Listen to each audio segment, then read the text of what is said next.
Hi అండి. ఏంటి అరుపులు అనుకుంటున్నారా? అరుపులు కాదండి, ఆనందం. ఏంటి అంటే మేమైతే ముత్యాలమ్మ తల్లికి బోనాలు పెట్టుకున్నాము. మేమైతే ముత్యాలమ్మకి బోనాలు పెట్టుకుంటున్నాము.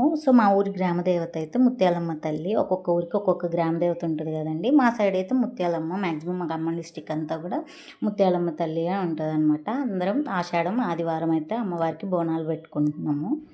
అమ్మవారికి బోనాలు పెట్టుకునే రోజు అయితే ఎర్లీ మార్నింగే జనాలు అందరూ వెళ్ళేసి అయితే అమ్మవారి దగ్గర వాటర్ బిందెలతో నీళ్లు పోసేసి అయితే వస్తారు. అక్కడ నీళ్లు పోసి వచ్చిన తర్వాత అయితే చల్లకుండ ఊర్లోకి చల్లకుండ తిరుగుతుంది. చల్ల అన్నం పెట్టి కొంచెం ఇస్తే తీసుకెళ్తారు అమ్మవారి దగ్గరికి. ఇంకా చల్లకుండా వెళ్ళిపోయిన తర్వాత అయితే ఇంకా మంచి టైం చూసుకొని అయితే ఊర్లోకి పెబ్బండి వస్తుంది అనమాట. ఆ లోపు మేమైతే ఇంట్లో దేవుడి దగ్గర దీపారాధన చేసుకొని, అలాగే చిన్న రాళ్ళు 2 దేవుళ్ళలాగా చూసుకొని ముత్యాలమ్మ తల్లికి ఇంట్లోనే పెట్టేసుకుంటాం అనమాట. దీపారాధన చేసి మనం ఏవైతే నైవేద్యం పరవన్నం వండుతాం కదండి, ప్రసాదము, గారెలు అలాగే బూరెలు అనమాట. మేము బేసిక్గా అయితే ఎప్పుడు శ్రావణ మాసంలో ముత్యాలమ్మకు పెట్టుకుంటాము. బట్ ఈసారి వర్షాలు లేవని చెప్పేసి రైతులైతే ముందే ఆషాఢంలోనే బోనాలు పెట్టుకుంటున్నాం అనమాట. మేము జనరల్గా అయితే మాకు బోనం కుండ ఆనవాయితీ అయితే లేదు. అందరి సైడ్స్ అయితే బోనం కుండ మట్టి కుండలో తీసుకెళ్తారు కదా, మా సైడ్ అయితే ప్లేట్లలోనే తీసుకెళ్తాం అనమాట. అమ్మవారికి ఏదైతే బోనం వండుతామో ఆ బోనము, అలాగే శ్రావణ మాసంలో పెడితేనేమో అట్లు తీసుకెళ్తారు. ఆషాఢంలో అయితేనేమో బూరెలు, గారెలు తీసుకెళ్తాం అనమాట. ఇక అమ్మవారికి ఏదైతే నైవేద్యం ఉంటుందో నైవేద్యము, చీర, పూలు అవన్నీ తీసుకొని అయితే ఊర్లోకి పెబ్బండి వస్తుంది అనమాట. ట్రాక్టర్కి బండి కట్టేసి దాంతోనే అందరూ లేడీస్ అందరూ బోనాలు తీసుకొని వస్తారు. వచ్చిన తర్వాత అమ్మవారికి అయితే ఇంకా తీసుకొచ్చిన పసుపు, కుంకుమ, పువ్వులు అన్నీ గ్యాదర్ చేసి మొత్తం అమ్మవారిని అయితే అలంకరిస్తారు.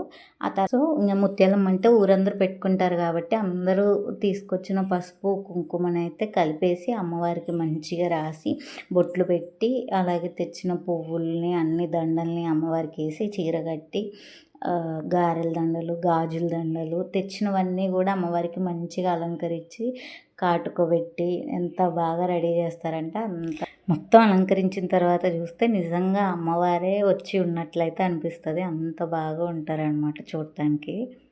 ఇంకా అమ్మవారిని అలంకరించిన తర్వాత అయితే ఎవరైనా మేకని కోస్తే ఏదైతే బలి ఇవ్వాలి అనుకుంటారు కదా, మేకనైనా కోళ్ళనైనా ఇంకా అన్నిటిని అయితే అమ్మవారి ముందు ఉంచుతారనమాట. ఒకదాని తర్వాత ఒకటి జలతరిస్తే ఇక జలతరింపు అయిన తర్వాత అమ్మవారికి అయితే ఒకరి తర్వాత ఒకళ్ళు అయితే చీరలు పెట్టి బోనం పెడతారనమాట.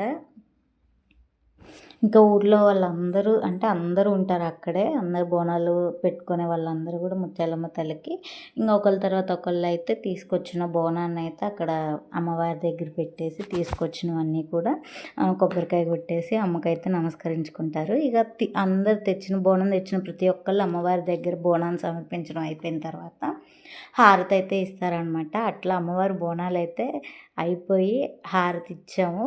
వర్షం అయితే పడిందనమాట. అందరూ మంచిగా భక్తి శ్రద్ధలతో అమ్మవారికి అయితే బోనాలు సమర్పించాక అమ్మ అయితే బ్లెస్ చేయకుండా ఉంటుందా, వర్షాన్ని అయితే కురిపించింది అనమాట. ఆ రోజు మంచిగా వాన అయితే పడింది.